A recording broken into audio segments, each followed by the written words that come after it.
Nick Bringle's somewhat obvious YouTube tips changed my life. And I don't even use YouTube. It could probably change your life too.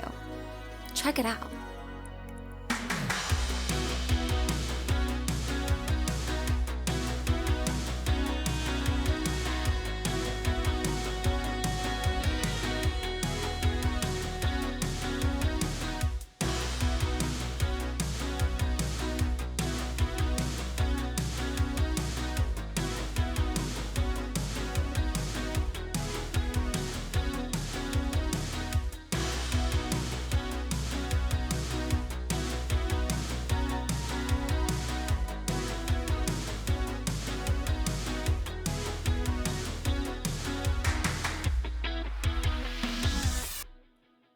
Before I discovered Nick Bringle's somewhat obvious YouTube uploading tips, I was completely lost. But now, I am found. Okay, hello, yes, my name is Nick Brengle. We're going to be talking about the somewhat obvious YouTube uploading tips. It's a secret, not really, but we're going to update a video that I made almost 3 years ago talking about my process for uploading videos to YouTube and getting the highest possible quality out of the videos that you're creating, the hard work you're putting in, and we don't want to see the banding or the film grain looks all crappy, and we want to eliminate all of that. And some of you just don't have the tools, you don't know, you can't find the information, it's difficult. There's not a lot of content out there that kind of gives it to you straight and simple. We're not going to fill your head with mumbo jumbo science and chemistry and physics and whatever else comes into play. We're going to give it to you straight. We're going to be talking about how to export out of DaVinci Resolve and Final Cut Pro. None of that Adobe Premiere stuff. No offense to those Premiere users, but I don't use Premiere. So it's going to be DaVinci Resolve and Final Cut Pro. We're going to hop over to the computer and we'll go through like one clip that you just saw a minute ago, the Foo Fighters song My Hero, which obviously was written for me because of this somewhat obvious YouTube uploading tip. So let's get right into it then, huh? Well, come on.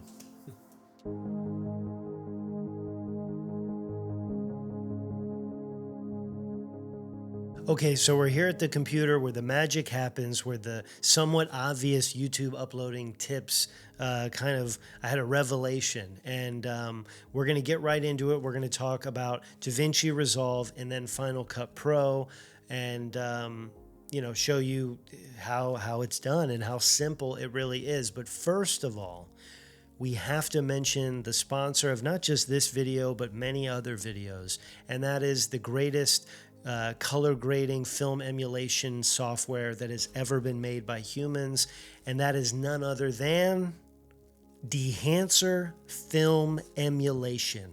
That's right, folks, Dehancer Film Emulation.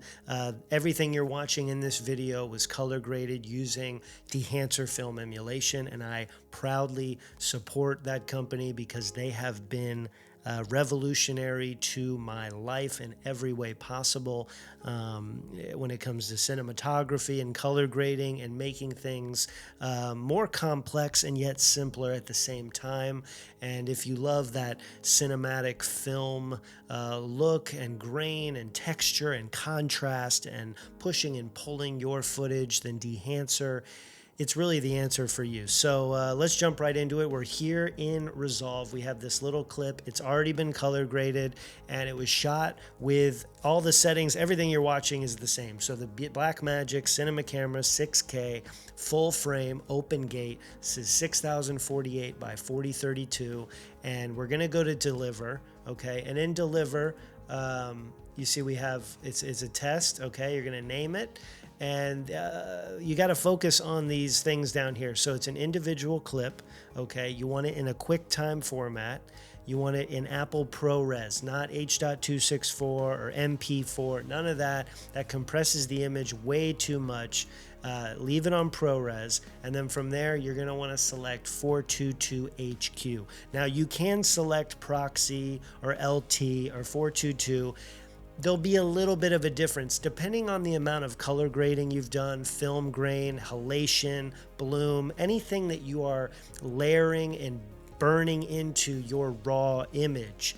I would highly recommend you export it out in a high quality format. It's just going to pay off when it gets onto YouTube. It just is. So just do it that way. And then you want to make sure you're rendering it at the source resolution. And then you just add it to the render queue. You hit render. And we're replacing the old file when we were doing a test. And that's it. You upload that file. You're done. So when this is done, you go onto YouTube, you hit upload. And it's that simple. It is somewhat completely obvious when you see it done like this. In DaVinci Resolve, of course, we have to use, when we're shooting B-RAW, because there's probably some plugins for Final Cut, but we're not going to toy with that. DaVinci Resolve is optimized for B-RAW. So you're going to get the highest quality out of Resolve. And really working with any ProRes image, ProRes files, or Sony RAW files, Canon, any of that, I highly recommend using Resolve over any other NLE.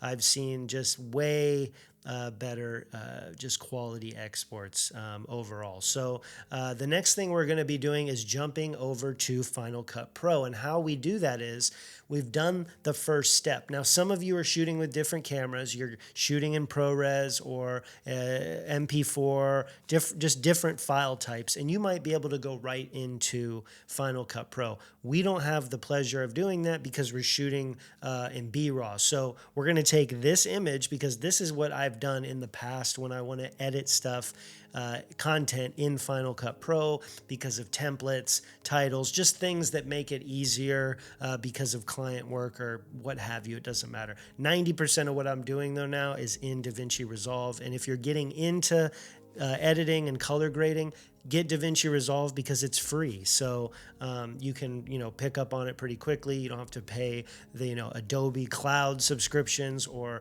the $200 or $300 that Final Cut Pro is. You can get this for free, the basic version, and you can learn how to color grade and edit. And then you can pick up things like Dehancer film emulation when you're ready. So let's jump over to Final Cut Pro. And in Final Cut, we have the same clip, okay? And we've created a project, and the project is the same aspect ratio and file type. So that full open gate aspect ratio and 422 HQ Apple ProRes.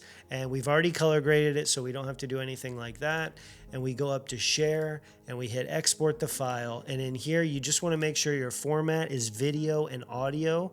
I guess if you don't have any audio, then it doesn't matter. But you do not want to use Apple devices, computer, social platforms.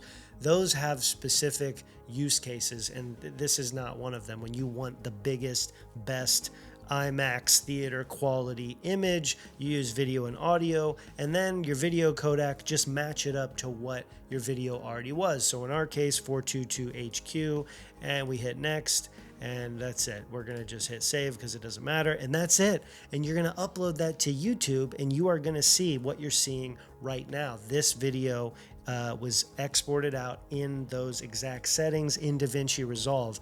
Now, for some of you, it can be an issue when uploading really large files, because a video like this that's probably going to be, let's say, 5 to 10 minutes, I'm not exactly sure, somewhere in there, you're looking at over 100 gigabyte file when it comes to shooting with this camera and the amount of color grading and work that I put into it on the computer. And that's a really large file. So some of us don't have the fastest internet or the space on our computer or hard drives to even work with that. So it's a case by case basis for each and every one of us, because some of us, you might be shooting something on your iPhone, maybe you have the Pro Max 15 or whatever it is, and you're shooting in that ProRes format. That's great. Just bring that file into, I suggest you plug it into the computer and export it directly off your phone. Bring it into DaVinci Resolve. That goes with any other camera. Whatever the highest bit rate, the highest codec that you can shoot in, that's what you do to achieve something like this. Because why not? You own whatever camera it is, you should get the most out of it. You're always going to see that there are things that are going to be crispier or better maybe than what you're shooting on, because a lot of us are using big full frame cameras like this, or Arri Alexas or Reds that are 8K or 6K, 8K, bigger sensors. And so it will vary on the quality of your content with the lighting and the lenses, and there's many other factors that go into creating a really crispy, good looking image that you want to emulate. And so that's really it. You upload that and you do it. So again, I want to thank Dehancer Film Emulation for being just the greatest group of people that have created the most amazing, life-changing product that I have absolutely adored for years now. So I highly recommend it. Check it out. Maybe you're not ready to dive into something like that, but get DaVinci Resolve, get started, and you can work your way up to doing something like that and using a very advanced, powerful color grading plugin like a film emulator, Dehancer. So I'm going to send it over to the other Nick to say goodbye. Hope you enjoyed this little segment here of Nick Brengle's somewhat obvious YouTube uploading tips. Yeah. If you enjoyed this video and you stumbled upon my channel for the first time, consider subscribing. If you like this video, hit the like button, drop a comment or a question down below. I am easily accessible, and I am here to share the knowledge and things that I'm learning as I go swimming about on the World Wide Web, learning all kinds of different tricks, tips, techniques, and somewhat obvious things like uploading high quality YouTube videos. So again, hope you enjoyed it. Take care, and I'll see you in the next video.